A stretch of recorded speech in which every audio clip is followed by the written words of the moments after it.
Net Wealth Investments Limited is licensed to provide general advice. Our podcasts are not tailored to any one financial situation and may contain views of our presenters which may not align with Net Wealth's. The guests' organisation and Net Wealth have an arrangement for their financial products to be available for investment through the Net Wealth platforms, and Net Wealth may receive fees from the guest. More information about Net Wealth can be found on our website, including our financial services guide and disclosure documents. Please seek professional advice before acting.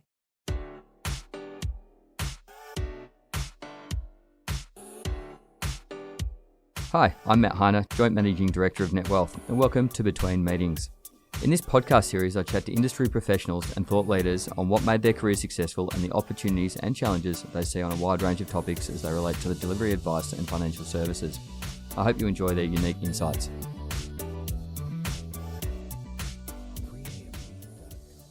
In this episode of Between Meetings, Greg Kirk, Executive Chairman of Implemented Portfolios, shares some of his experiences over the last 45 years in the finance industry. We talk about the important leadership traits required during the pandemic, the future of the workplace, and the challenges of the digital-only world on culture. We also discuss the importance of using technology to deliver hyper-personalised client experiences, as well as his involvement with new businesses Creative Mass and Lumient. Importantly, we look at and talk about his love of horses and his investment in breeding racehorse winners for the Sydney and Melbourne Cup. As always, I hope you enjoy the episode. Hi, Greg. Welcome to the show. Thanks, Matt. It's good to be here. Now, Greg, like everyone in the industry at the moment, you're an incredibly busy man. But as we were chatting earlier, one of the things that I didn't know about you is you've actually been in the industry for 45 years. Yeah, it's certainly been a lifetime, you might say. Started in the late 70s, so it's been a long track record. No doubt you've seen a huge amount of change in that time. Look, it's been massive. You never really realise it until you start talking to other people, obviously, who are generationally from different backgrounds. You start to think about what the industry was like back then, and we were balancing, like in the early days in banking, we were doing a balance each Thursday on a big long piece of paper and mailing it in brown envelopes and through couriers, and it was a different world, mate. But it's actually taken COVID in many ways to actually progress some of those old processes. Remarkable to think, and we're jumping straight into it, that digital signatures have only really taken off as a result of the fact that we're in isolation. 100%. I think it's been a really good intervention into a lot of, probably just to, get rid of a lot of the old beliefs. The fact that you had to be in the office every time to work. A lot of people, who probably were traditionalists, just had to change. And I think that forced change is going to be of great benefit for the industry. Greg, when I think about your career, the word entrepreneur sort of comes to mind. You've done a whole range of really interesting things. You've worked in very large institutions. You've run and worked in a recruitment firm. You're currently involved in a number of technology firms, a managed account firm. When you think about your career, I think that whilst you've had many jobs, you've suggested that your favourite role is that of leadership, which was an interesting discussion. Yeah, look, it's been the thing that, I took out of probably, even through school, sporting captain, those sort of things into the professional world, and very fortunate, at 21 to be leading a team. That was the first time. And again, in the old world of banking, that means you're running, relationships as well with businessmen in all areas of industry. And that's probably the best grounding that I could have had, is you understand commerce, but also you've got a lot of responsibility to go with it. And that probably set me on the course of always wanting to be in the leadership position, not from a control perspective, but being accountable for an outcome, and trying to help people, whether that's clients at the end or your team internally. So it's been certainly the one thing that's been a constant, whether it's in the big institutions or with the startup businesses. They all require a sense of leadership. Leadership means different things to different people. You touched on a couple of them around accountability. No doubt your leadership style has changed dramatically since you were 21 years old. What are the things that you love about leadership, and what are the things that you feel are a real strength? Well, look, I think the two things that I find is probably sometimes the poisonous chalice, so to speak, but equally the greatest benefit of being a leader is watching people grow, and in doing so, in getting growth out of your team or out of the individuals, there isn't a straight line. It's not linear. There's ups and downs. Sometimes that's being the therapist to people. Sometimes that's being the disciplinarian. And it's to me, it's the same as parenting. Some of the hardest things you'll have to deal with at times you do because that's what's in the best interest of the team or your kids over a long period of time. And the leader's role is to think over the horizon. And so I find those parallels between personal and business as a really important aspect. I enjoy parenting, not always, but generally it's an enriching sort of process. And so is leadership when you can see people that have worked for you or with you, or you've worked for, just prosper in life. I think it's a really wonderful outcome. As a father of three very young children, I often think that parenting is the hardest type of leadership, and I actually go to work for a holiday. Well, it's funny. I probably became a better leader. You asked the question earlier. My leadership improved after having children. There's no question. I mean, before that, you're learning in a completely different situation, and you're learning in a bit of a vacuum with family, even more so. There is no recipe. There's no right and wrong. Therefore, you really have to, I think, deepen your behavioralist skills, so to speak, and understanding what every outcome from every input. So I think they're the things that I've learned. I find them the same, though. The parallels for me are the same. So. Leadership, particularly over the last 18 months, has really come to the forefront, and it's been a good test for all leaders, I think. In your role as executive chairman of Implemented Portfolios, what are some of the leadership traits that you've found have been really important over the last 18 months, and what are some of the things that you've done differently to what you might have done historically? Yeah, it's a very good point. Look, firstly, in leading a business the size of Implemented, it was a challenge initially coming into a small organisation, because having had the privilege of working in some of the bigger institutions with big teams, there's plenty of resources to do the job. So you really need to rebase your humility and what you're willing to do, because half the time you're taking the bins out as well as leading the business. So that was probably the biggest change from one area to another. In terms of Implemented over the last period, I think it's really been a case of, again, we had to specialize in what we do and refrain from chasing opportunities that weren't core to our business. So a lot was sticking to our knitting, getting the momentum in the business, getting the scale in the business itself. And so I think the big pivot we made probably in the pandemic was, of course, the working from home was the same as many other employers have had to do, but we'd sort of readied the business for that well before, so we were cloud-based. And I think it was March the 9th of 2020, we decided at an offsite, funnily enough, that we'd all work from home. The next day, we went in and implemented that. And I think during the pandemic, it's actually been probably seen, it's come to the fore of how good a business Implemented is in terms of assisting the advisors that we service as well to be able to do more efficiently do business. And so I think we're set up for the pandemic world very well in Implemented. Were you surprised by the growth that you were able to achieve during the last 18 months, given everything that was going on? Look, I'm not surprised. I think always you're challenged, and there's always going to be challenges in the business. But I suppose we've ended up adapting as an industry and as a company much better than I would have probably anticipated at the start of it. I think everyone's view was more on the downside risk protection than it was that we were going to be as bullish or buoyant an industry as we turned out to be over these times.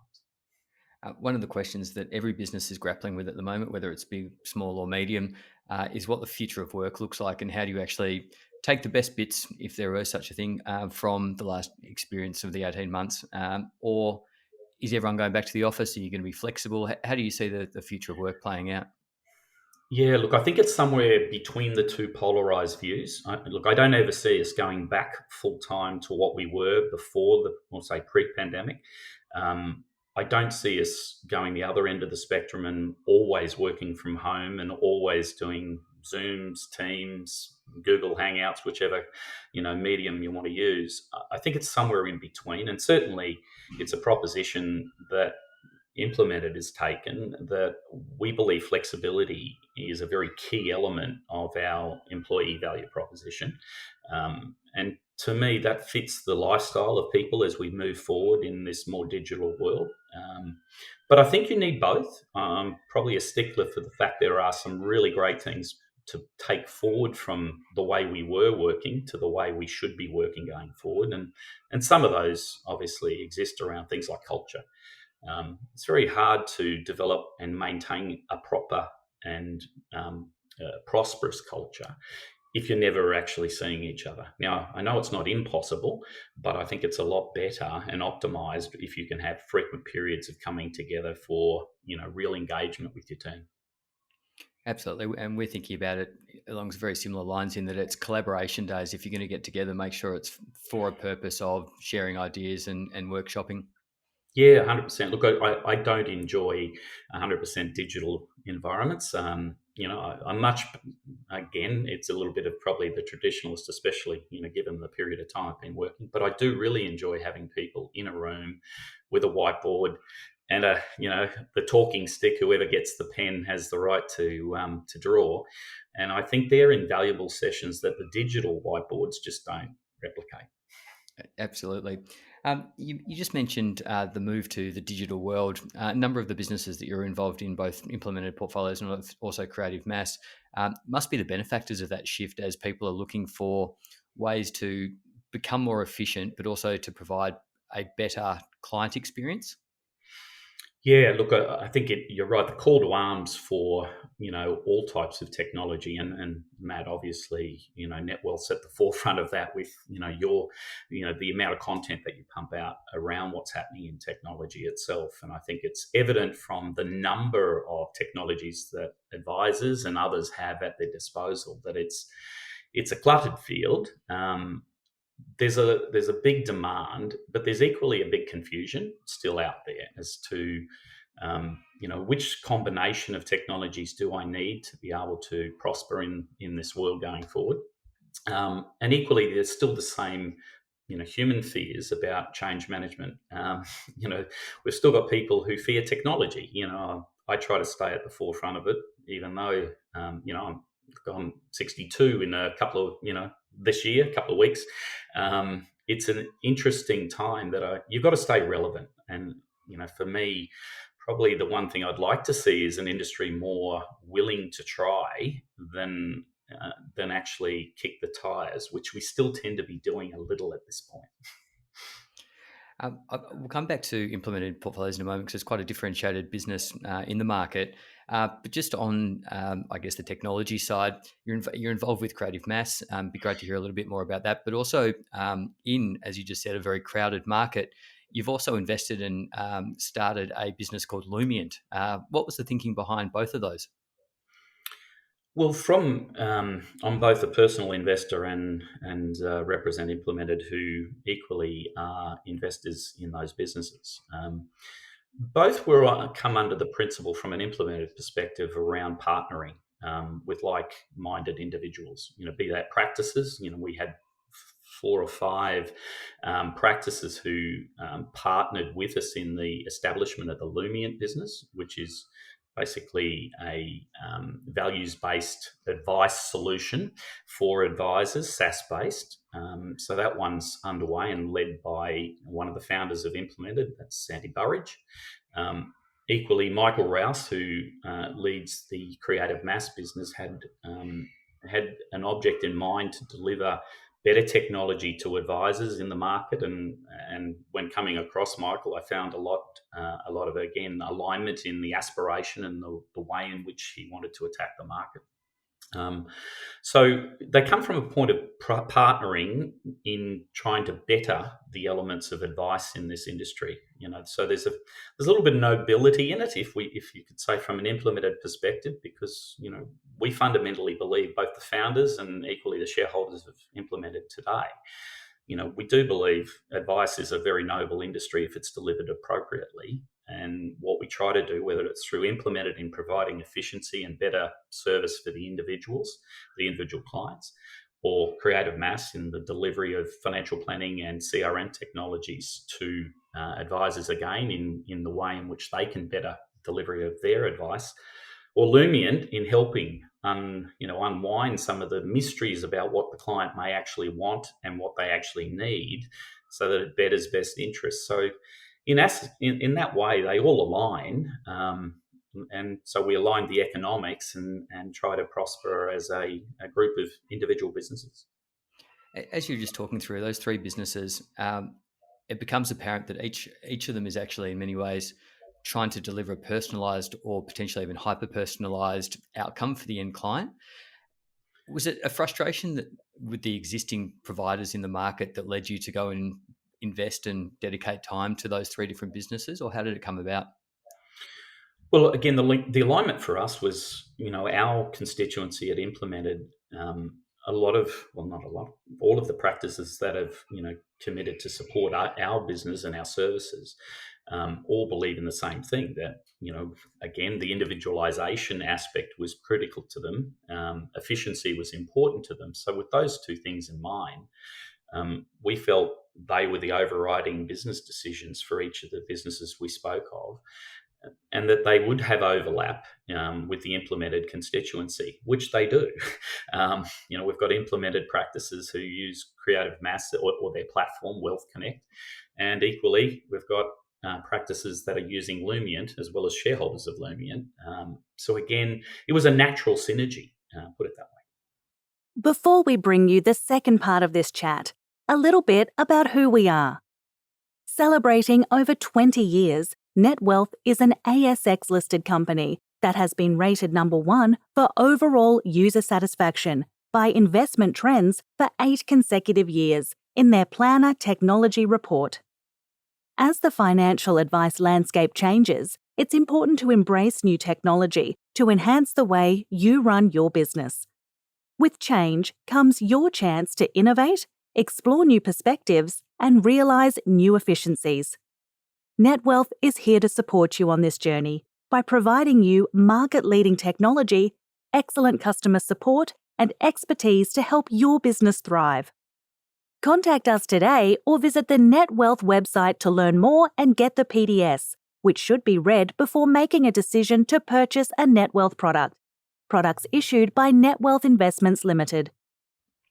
Greg, we've talked about implemented a couple of times, but it might be worth just taking a step back and just giving the listeners a bit more of an overview of exactly what implemented does and maybe how it differentiates in the market, particularly within sort of managed accounts and the broader automated investment solutions. Yeah, look, obviously there's a regulatory context to it. We're an AFSL as an MDA operator, straightforward. We run both a custody and non-custody services. So as you know, Matt, we're a very, very supportive partner of NetWealth for administration in relation to the majority of our services. And actually, we have a bigger spread of our business with NetWealth than we do on our custody service, which again allows us to take discretionary and self-managed super clients directly in. But fundamentally, what differentiates us from the rest of the market in managed accounts is that we run an individually managed account. So again, that mass personalization, mass individualization, where we can change over different assets if people want to in specie personal assets in that they don't wish to they don't wish to sell, or they wish to hold for a long period of time. We can take all of the preferences around things like, ESG, attributes, tax parcels. So it gives the advisor a service in which they can individualize the investment outcomes for their clients and do so in a very scalable way, and one which is a high touch for the individual. So our communications, weekly, monthly, and quarterly, So basically, it's a service which provides that individual outcomes and delivery, but equally does it in a scalable way for the advice practice. So no more ROAs if it's held within our discretion to be able to manage the portfolio, and the way in which the mandates are delivered, we can avoid or look to avoid asset bubbles at any point, so we can go to zero in all growth asset classes. So again, it gives us fairly strong flexibility to manage the client's investments without having to go back each day for approval either from the investor or the advisor. And within that, obviously they can pick and choose to exclude or include individual sort of constituents or assets, but you also have quite a broad range of options for them. So an investor or an advisor can choose whether they want to be invested via passive investments, if they want dynamic or tactical asset allocation. What's the trends that you're saying in that space? Are most people sort of leaning towards more of a passive portfolio? What are you seeing in the market?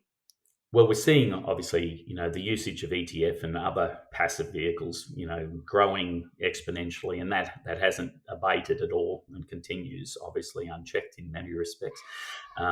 We see a predominance within our own options towards our ETF strategist models. So that's certainly of the, nearing 1.9 billion that we manage on behalf of investors and advisors, that the predominant amount of that, probably 85 to 90%, sits in our ETF models. So we do have some stock picking models as well, but they're very much in the minority at this stage. So people still going passive, but we've got a very active asset allocation, which again, our advisor constituency really like, and it gives them the ability, obviously, for their investors to be, let's say, sleeping well at night, knowing that someone's looking at what's happening and coming at you in the market, rather than having to go back and do 1,000 ROAs to change something if they see a storm on the horizon. Greg, one of the trends that we're certainly seeing across the platform and more broadly in the market is ESG investing. Have you had much demand from your clients for new portfolios or an ESG overlay? Yeah, look, it's an interesting one, Matt. I think it's a little bit like the ETFs discussion we just had. Certainly, we're seeing the demand increase, and that's both from end consumers as well as the advisors themselves. Now, we haven't had a big call in prior years. We've been watching it, and we've had some concerns around the ESG market, that it was still, relatively immature, and equally there was, still some of the signs of greenwashing and all the other elements that we're dealing with as an industry. But we have seen a bit of a change in that. It's becoming a more mature market. It is more sought after. Previously, most of our advisors that had a need were able to do so because we are an individually managed account. They were able to substitute assets if they wish. But because it is becoming more mainstream, that creates the need for ROAs or SOAs in some circumstances, obviously at the start of a strategy. But with that in mind, we've started to turn our attention to the fact that we need to do something in this space to make it easier for our constituents. So we're in the process of deepening some research around the whole ESG market from both the demand side, and try to understand how green consumers what are they exactly looking for, how green to go, what the advisors think about that. There's certainly some warning labels that I think we eventually will, once we get to issuing a series of models, we will put on it. And it is a little bit like, I don't like to liken it to the cigarette industry, but people smoking know they're going to run some risks. And I think it's a little bit the same in the ESG world. You need to understand that these are imperfect scenarios at this point in time. And particularly in, our case, if we're doing so through an ETF structure, because you've got, obviously, it's a different sort of screening process in there.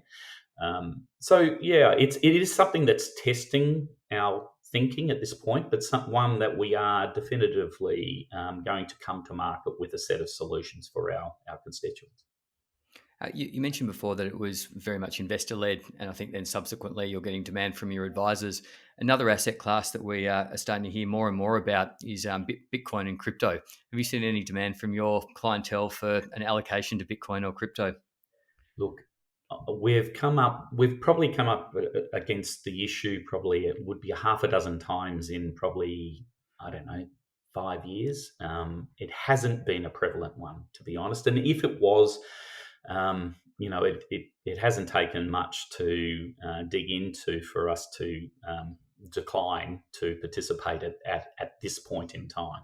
It's just not in the mainstream, and therefore, obviously, being a business that's pretty focused on trying to become very scalable for the benefit of our constituents, we just haven't chased it, to be honest. Excellent. Greg, many of the things that we've just touched on, no doubt, draw from trends and, I guess, implemented ideas from the US around the value-based planning, also, or TAMP, so turnkey asset management. What are some of the things that you're seeing overseas that maybe haven't become mainstream in Australia, or that you think we could borrow from the US? Yeah, look, I'd probably say more in the advice industry itself that, probably the one trend that we continue, and it probably sits back a little bit in validating the emergence of Lumient as a business, is there's a lot more behavioral, values-based advice delivered in the US than it is here. We tend to preoccupy ourselves, and I'll encompass all of us in it, into product differentiation, channel differentiation. But in reality, I think a lot more of it has to do with the situation we've found ourselves in here in the wealth and advice industry. We've just ended, as you know, not long ago, a Royal Commission. Best interest, all of these aspects, I think, really have the ability to be overcome quite readily if we ended up with a better engagement. And I'm not blaming advisors. I'm thinking about some of the tools that they can use, which is, as I said, why it fits nicely into the Lumient space.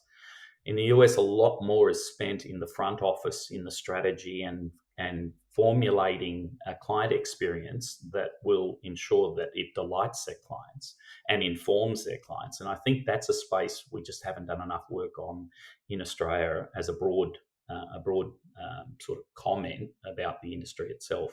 Whereas we do preoccupy ourselves with different flavors of product, different, pricing structures and whatever it may be. And I tend to think a lot of that, all it does is make the industry so complex that it actually pushes clients away again. So thinking that one through, if crystal balling for a moment, clearly you're big believers in the value-based advice and the scalable personalised advice. What are some of the other big changes or trends that you see really making a big difference in the industry over the next maybe 3 to 5 years? Well, yeah, we've talked about technology, obviously, and the adoption of and adaptation of technologies will continue to be front and center. And I think the other one is exactly as I just mentioned. I think probably the change that we'll see is in the value proposition of licensees, advice-based licensees in the market. I mean, we've seen, the bank balance sheets basically removed. Whether you think that's good or bad, I think there's a more balanced view, and it's not good or bad. It's just that I know it's probably not going to be good for consumers if there was a big fallout in the market, because those balance sheets did provide comfort and underpin to the industry. However, I think with some of the institutional thinking having gone, there's less control at the centre and more probably the risk appetite's just picked up a little bit for more innovation in the sector.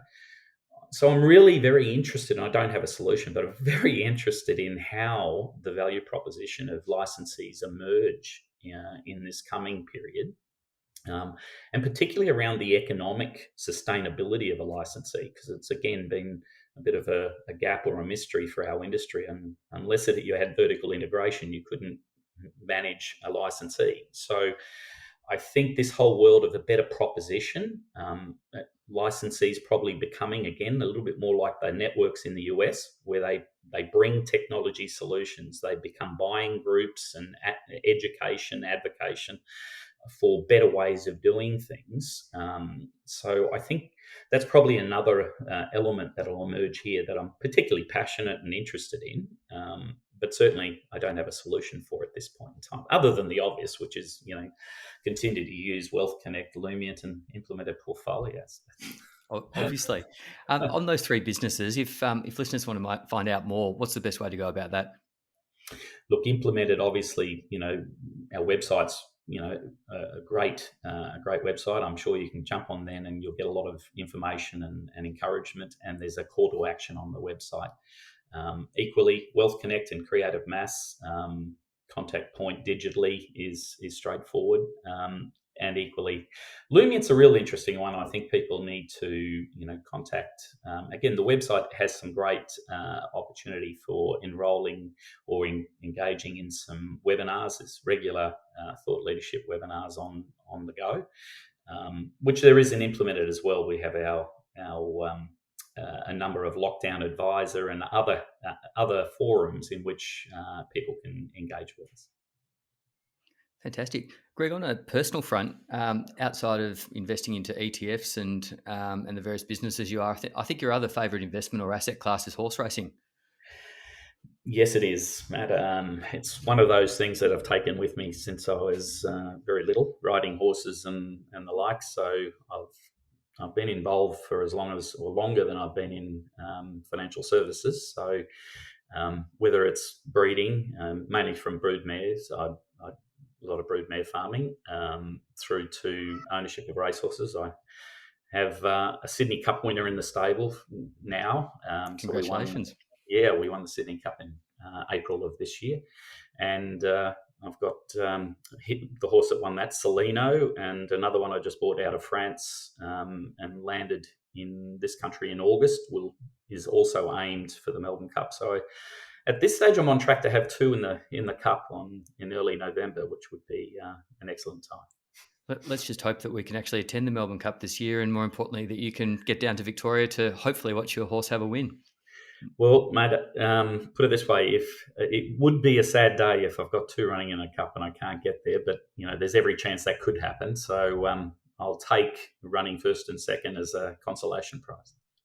Well, best of luck. I'll be cheering for you from the sidelines. And more importantly, thank you for spending time to chat to us about the various businesses you're involved in, and great work. Keep up the leadership in the industry. Thanks, Matt. And I'd certainly return the favour, mate. Keep up the good work, and it's great to have you as a partner. Thanks a lot, Greg.